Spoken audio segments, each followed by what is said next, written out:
Bonjour. L'espace maladie rare, maladie chronique et handicap. En général, on oublie de mettre et handicap à la fin du nom de la structure, qui est très très long. Existe donc depuis 2013 suite aux premières rencontres maladies rares organisées à Necker en 2012. Donc c'est une structure transversale qui vient en appui des 40 centres de référence de maladies rares et des 6 filières qui sont présentes à Necker, sachant qu'effectivement tous les centres de référence de maladies rares de Necker regroupent 18 filières. Donc c'est une structure dont la gouvernance est assurée par un comité où sont représentés la direction des finances et de la recherche, la direction de la communication, la direction des soins, un médecin expert qualifié en maladies rares et un cadre de santé. Donc les missions de l'espace maladies rares sont donc, comme je vous le disais, transversales. Et l'une de ses principales missions est le développement de la visibilité des centres de référence de maladies rares et de la lisibilité de leur action au sein de Necker. Donc ce sont des actions qui s'appuient notamment sur la communication. La première action à mettre en œuvre assez rapidement est la migration du site internet dédié qui s'appelle Espace Maladies Rares, Maladies Chroniques.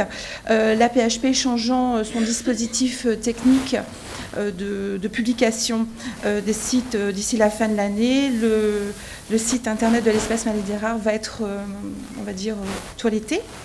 Un petit peu plus même. Tous les centres de référence de maladies rares doivent avoir une plaquette qui présente leurs actions, leurs missions, leurs liens avec les associations. Ces plaquettes sont également en cours d'actualisation. Et depuis mon arrivée donc en avril, nous avons remis sur les rails, je dirais, une brève qui est publiée tous les mois. Cette brève donne des informations à la fois d'ordre, par exemple, ça peut être des retours médias, ça peut être un portrait sur un professionnel, ça peut être un portrait sur une maladie. C'est un agenda auquel les associations peuvent évidemment apporter des éléments, toujours par le biais des centres de référence de maladies rares. Donc moi, à la fin de chaque mois, j'envoie un message à tous les centres de référence de maladies rares pour dire, voilà, c'est la brève, qu'est-ce que vous pouvez nous fournir comme information qui soit pertinente pour les professionnels de Necker, pour les informer sur la situation. Il va sans dire que le mois prochain, il y aura un numéro spécial dédié au Plan national maladies rares 3, labellisation des centres de référence.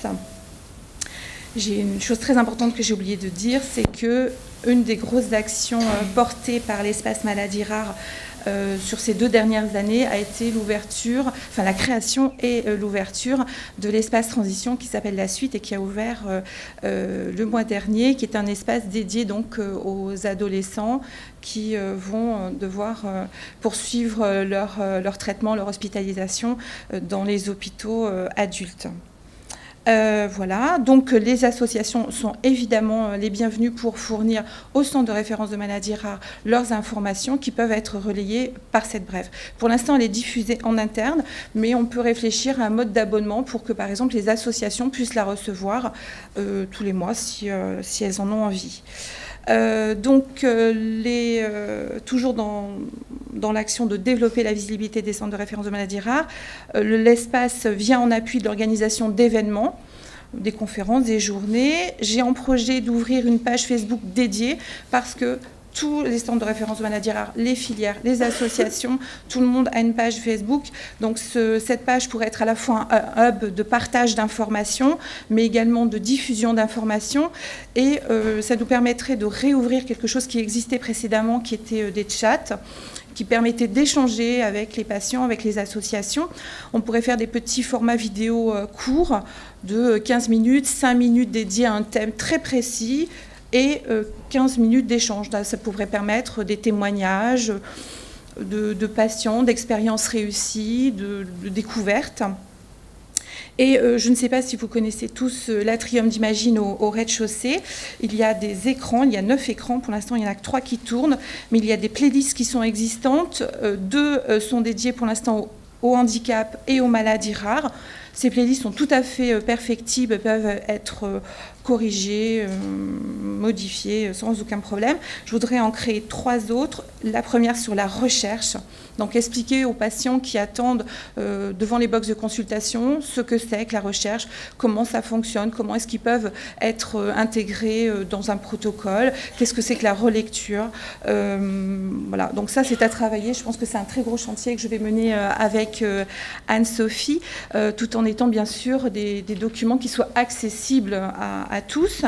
Et 2 autres playlists que je souhaiterais créer, une sur la douleur, la prise en charge non médicamenteuse de la douleur, parce que dans les maladies rares, très souvent la douleur est intégrée comme une donnée normale et n'est pas forcément prise en compte par la famille. On se dit, ah ben voilà, il a mal, c'est normal. Donc là, il y a sûrement quelque chose à faire aussi. Et l'éducation thérapeutique, puisque les centres de référence de maladies rares, bien évidemment, ont intégré l'éducation thérapeutique, ont des programmes autorisés. Et dans l'Atrium, il y a des consultations d'éducation thérapeutique. Donc en fait, l'idée, c'est de donner un maximum d'informations aux patients, aux familles, des informations qu'ils ne possèdent pas toujours. D'abord, ils ne savent peut-être même pas que leur enfant est atteint d'une maladie rare parce qu'elle n'est pas forcément diagnostiquée. La deuxième grosse mission, c'est évidemment l'amélioration du parcours patient. Donc toujours à propos du site internet de l'espace maladie rare, je voudrais profiter de la migration de ce site pour orienter l'organisation du site internet autour du patient. Lui parler de lui, de sa maladie, de ses consultations, de ses hospitalisations, de sa vie quotidienne, de ses droits, ce qu'il doit faire en cas d'urgence, les interlocuteurs appropriés, des facs. Donc là, c'est un gros chantier site internet. Je sais bien que le site internet ne résout pas toutes les questions, mais c'est quand même quelque chose d'important. Tout le monde a accès à Internet, tout le monde a un smartphone dans la poche, et donc c'est quand même un vecteur de communication très important. Je travaille également sur des projets transversaux. Donc un des gros projets que j'aimerais conduire rapidement, c'est un livret d'informations de préparation aux opérations. C'est un projet qui a été sollicité par le centre RET, mais qui pourrait être partagé par d'autres centres, par exemple les malformations crânio-faciales qui sont également venus me voir. Des interventions chirurgicales, finalement, quelle que soit l'intervention qu'on subit, grosso modo, on doit préparer une valise, on met des choses dans sa valise, on doit se préparer, on va avoir un anesthésiste, une hospitalisation, on doit prévoir la chemise de papa parce que c'est facile pour s'habiller. Donc en fait, je voudrais créer un document qui soit transversal, quitte ensuite à ce qu'il soit complété par des petites fiches spécifiques s'il est nécessaire pour certaines pathologies. En tous les cas, l'espace essaye de travailler sur des projets qui puissent être partagés par un maximum de centres de référence et qui touchent un maximum de patients. On aime bien parler de soi, mais c'est bien de s'ouvrir. Je travaille également avec Sixtine Jardet, que peut-être un certain nombre d'entre vous connaissent, qui travaille au sein de l'espace maladie rare, qui travaille sur un projet, une expérimentation médico-sociale d'amélioration de la vie quotidienne des patients atteints de maladies rares. Donc nous voudrions que les patients aient assez rapidement une pochette, un petit peu comme le kit que les dames enceintes ont dès qu'on leur diagnostique leur grossesse. Elles ont une petite valisette avec toutes les informations dedans. On voudrait faire quelque chose de cet ordre. Pour l'instant, c'est en test auprès des 50 familles qui sont intégrées au projet de Sixtine. Donc cette pochette dont on ne connaît pas exactement la forme, est-ce que c'est une valisette, est-ce que c'est une pochette en plastique, on ne sait pas. Mais à l'intérieur, il y aurait le livret de suivi qu'elle a construit, de la documentation médico-sociale, des brochures spécifiques à Necker, comme la scolarisation, venir à Necker avec un patient en situation de handicap, des infos recherche à créer. Bien évidemment, cette pochette serait un socle de base qui permettrait à la famille de mettre le carnet de santé, de mettre les comptes rendus ensuite d'hospitalisation, les résultats d'analyse, les infos sur les associations qu'ils ont rencontrées. C'est un socle, et ensuite qui peut être complété pour durer peut-être pas toute la vie de l'enfant, mais en tous les cas pour avoir une longue vie. Les situations d'urgence, c'est également un problème qu'on me remonte régulièrement. Il y a des questionnements autour du dispositif de l'enfant qui serait porteur d'une maladie rare. Certains centres de référence ont des cartes d'urgence. Certains centres me parlent de clés USB, d'autres de bracelets, d'autres de petites plaques d'identification. Donc en fait, il y a un questionnement sur l'identification du patient, parce que quand il est avec papa, maman qui vient à l'hôpital, on sait qui il est. Mais si malheureusement il lui arrive un accident sur la voie publique ou que quand il est à l'école, il faut que les services d'urgence puissent connaître sa situation. Donc il y a vraiment un questionnement autour des certificats médicaux d'urgence, des recommandations. Il y a des questionnements également autour d'un parcours dédié spécifique aux urgences, je fais très très très vite, et d'un annuaire. Donc la labellisation, l'espace maladie rare, évidemment, aidera les centres de référence de maladies rares dans leur processus de labellisation. Donc ça, c'est très important, dit Anne-Sophie. Notamment concernant les associations de patients, il y a un point très très important, c'est que certaines associations sont présentes à Necker, mais ne sont pas cadrées par une convention. Donc certaines le sont, d'autres ne le sont pas. Il faudra y penser très très vite. Toujours dans l'enforcement des liens avec les associations, il y a le box 21 qui peut être mis à disposition des associations de patients sous certaines conditions, qui est notamment un projet pour que les patients rencontrent les associations. Il faut être sûr que tout le monde soit là.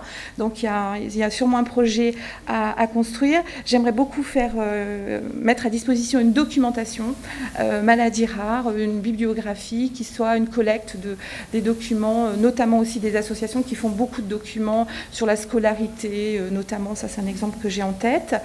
Je vais aller très très vite. Oui, des conférences de sensibilisation, mais ça, je vous en reparlerai peut-être un autre jour, parce qu'il faut que j'aille très très vite. Et je voudrais surtout finir par la cellule handicap, qui est une cellule très importante qui est attachée à l'espace maladie rare, qui est actuellement en train de faire un gros travail de recensement des actions mises en œuvre concernant le handicap à Necker. On voudrait organiser notamment des rencontres et des conférences autour du handicap, notamment avec l'Académie de Paris dans le cadre de la prise en charge de la scolarité des enfants. C'est très important.